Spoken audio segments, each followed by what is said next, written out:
Greetings and salutations, internetizens. It is I, Wolfphototech, and here we are with another little overview review of another Dungeons & Dragons 5th edition third-party product, or 3PP as some people will use on the internet.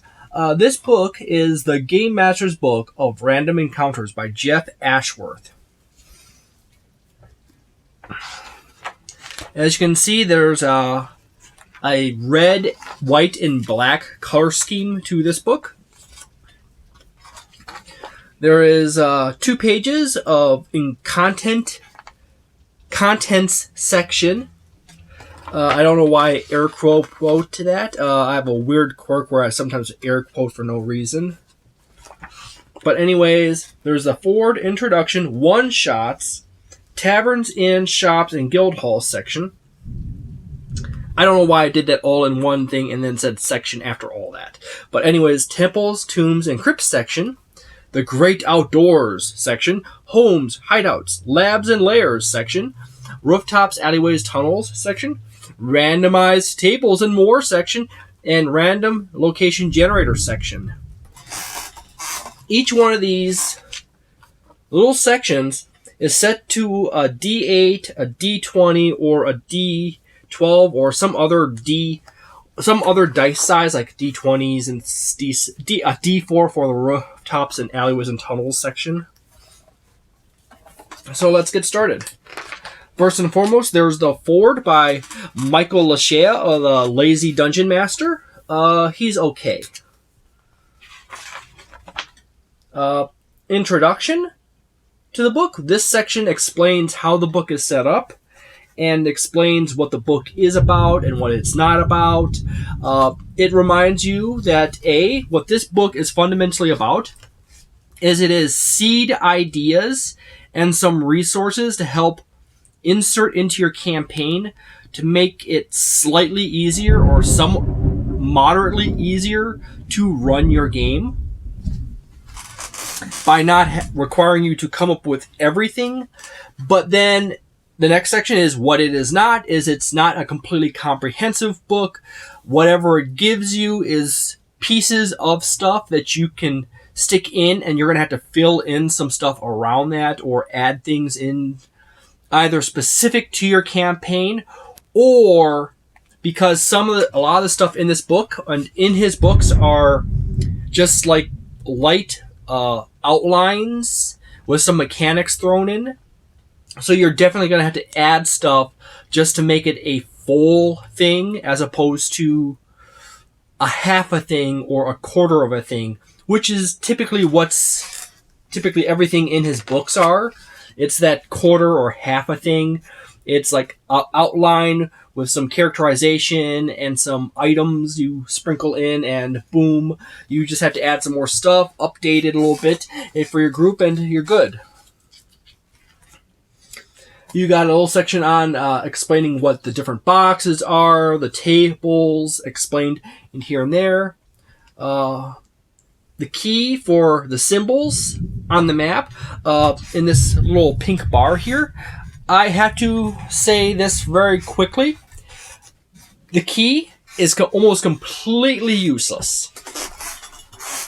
For however frequently it occurs in his books that there's a key like that, the problem is it's completely useless. Absolutely. There is literally no value to this key because a lot of the artwork and the maps that are in his books are made by someone who, quite frankly, has too much time on their hands and they try to put too much detail into everything. So, not to mention the artwork is so detailed that if you can actually tell what it is you look at the map, you can actually tell what it is if you can get past all the clutter around it. That's the biggest issue with the maps. Now we're into the one-shot section. This is really important. I'm just going to go and quickly cover Presto Changeo. One of the one-shots, and I say one-shots because there's a really obvious thing that crops up when I start reading the levels, and I paged past it a few times, keeping in mind that this is roughly half of a little mini adventure, each one of these. So you're going to have to naturally add in some stuff here and there. So there you go. There's actually 1, 2, 3, 4, 5, 6, 7, 8 one-shots. Double check on the cover to see if it actually says that. No, it does not. But it does have the D8 on in the content section for one-shots. As I said, it's a red, black, and white art scheme here. And it's a D8. So yeah, I double confirmed that it is indeed 8. And sometimes I'm really terrible at counting and math, so there I go. First and foremost, the Presto Changeo adventure is suitable for levels 1 to 8. Either that your characters are starting at level 1 and going to not level 8, going from level 1 to level 5. Sorry, I brain farted that. Or that it's okay for characters that happen to enter it anywhere between those levels, which is a pretty big cross-section to have characters enter it. Keeping in mind that there's actually, it's just broken down into simple parts. Like, this is part 1 right here that gets you into the adventure, and then you have part 2, little columns here explaining the homebrew items for said adventure. And then part 2 is literally just this little white section up here, and this little white section up here on this next page, and it goes into part 3, which goes all the way from this spot here to here, and to the top of the next column. And then you have part 4, which is this little tiny section right here. Part 5, which continues from here all the way down through this page. You have a handout-like things printed into the book that you're going to have to, like, printer off. Part 5 ends here. Part 6 goes from here down. Part 7 is this little section right here. Part 8, you get the drift that all these little parts or sections are about this long. You read them over. It's basically just like this thing happens, you run over, you deal with it, and then this thing happens immediately after in a very linear fashion, one after the next. So there you go. But there's also happens to be a variant table here for one of the villains' places to run into some stuff and some enemies here. So basically this right here, part 8, is basically the end of the adventure. And then this page here is basically the last little bit of information, the enemies for the adventure, the map, explaining features of the map. It's important to note that on this map they have the numbers put on the map, and in this case they're not in a terrible spot if you could edit those out with not too much difficulty. It's alright. There's also some games that your characters can play over here, and then there's the villain hideout right here. So far the map is not too bad, it's not super detailed. And there you go. And then, as I said, there's information for the hideout. And then it goes to the next adventure, which is from levels 4 to 6. It's called Mother's Knows Best. I'm not going to show you any more of the adventures, but I will tell you the titles of them, and I'll tell you the levels they're for. And then continue on from there. So what we got is Mother's Know Best, which is 4 to 6. Special Delivery, which is 5 to 8. 5 to 8. Keep in mind that these are all intended to be one-shots, or at least they're listed as one-shots. Actor's Life, which is levels 1 to 5, which is actually one of the longer ones, and it's in text with a lot more detail.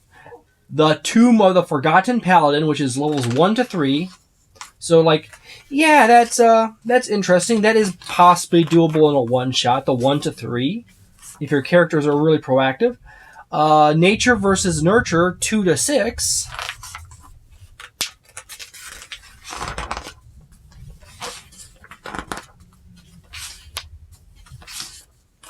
one last job, which is levels 4 to 8.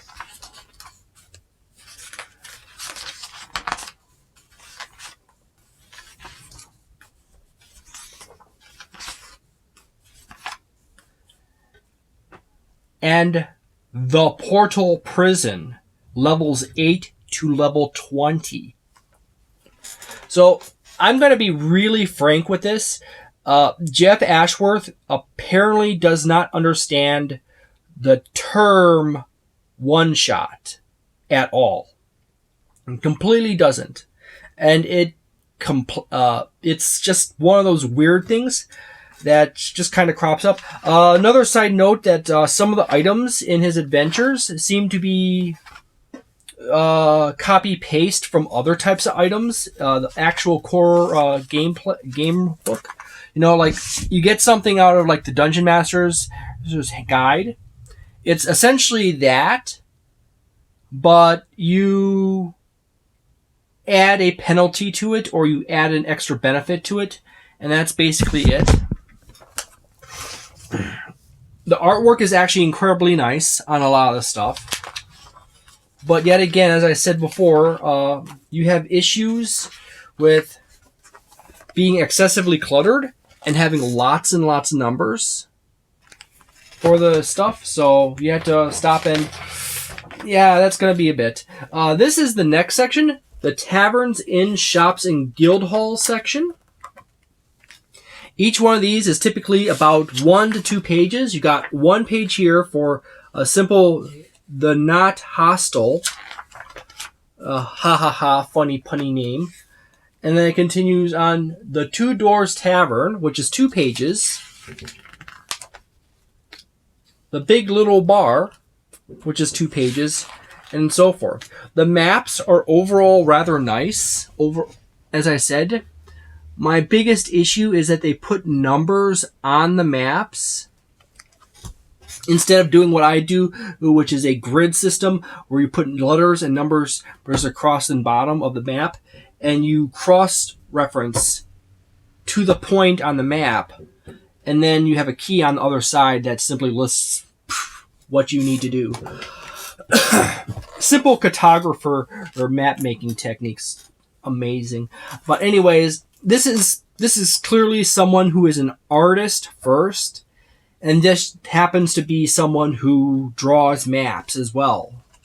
She does very nice job, but some of the maps are way over detailed. Because if you get really complicated stuff sticking on the map, you sometimes get people with the ADHD or autism or Asperger's who look at it, and it's just mentally overloading to see something that overly elaborate. Which is kind of funny because people with autism and Asperger's oftentimes will also draw super elaborate things. And trust me, I used to do it myself. Back when I had my drawing skills all the way up to as high as I could get them, I actually could draw this good. So I had to give her props. She's really good. You have a nice cross section on a tower.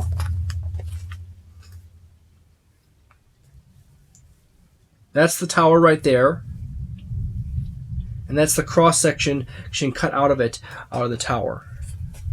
So I have to say that the maps are quite nice. As I said before, other than the maps being really nice, there is a issue with the numbers being on the maps and on the physical map, on the spot on the map, as opposed to using a grid system. And the fact that some of them are really cluttered with things. This is actually a store called the Made You Look. Ha ha ha. Nice pun.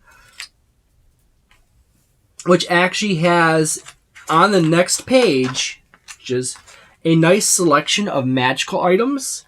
I have yet to go about using these magical items and putting them in a game, as I recently acquired this book a month or two ago, and I haven't gotten around to that yet.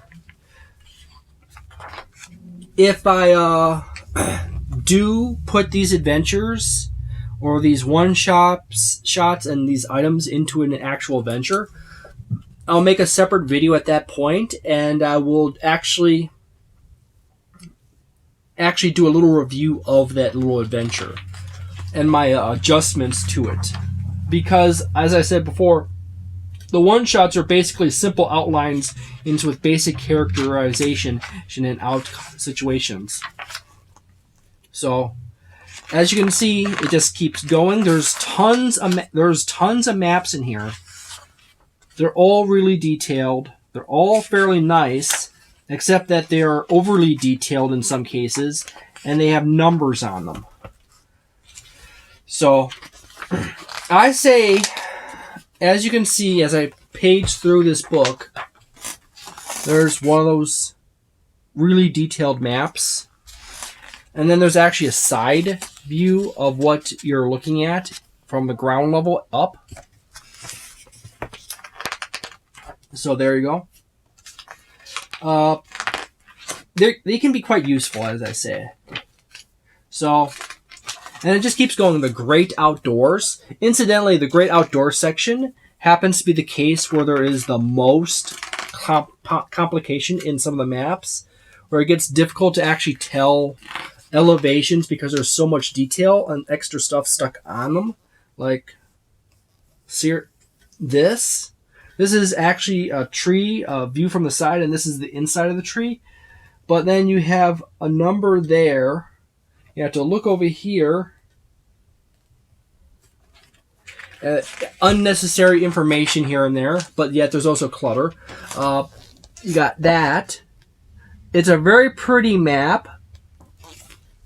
It's actually from the side view, looking at, if you were standing on top of a bridge, there's measurements here. That's nice.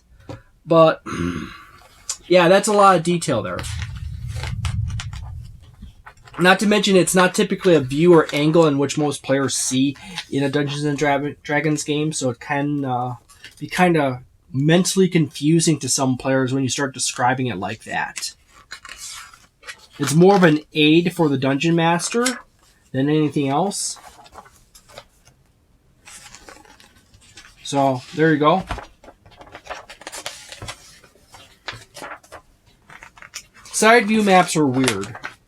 They're really only like good for references, so Dungeon Masters know that there's a something area directly below the player when they're walking along. But that's about it. It's not terribly useful to show them to players. And as I said before, the common problem with a lot of these maps is that they're on the heavy detail side, which makes them harder for showing to players, and they're also harder overall to use in gameplay as actual maps. Lots of numbers, a lot of clutter. Incidentally, the important problem with all the numbers is that even if you try to edit them out, you have to Photoshop in to the level of quality of the map. So it's actually a strange case where she is drawing the map so detailed that it actually forces you to work harder to make them usable.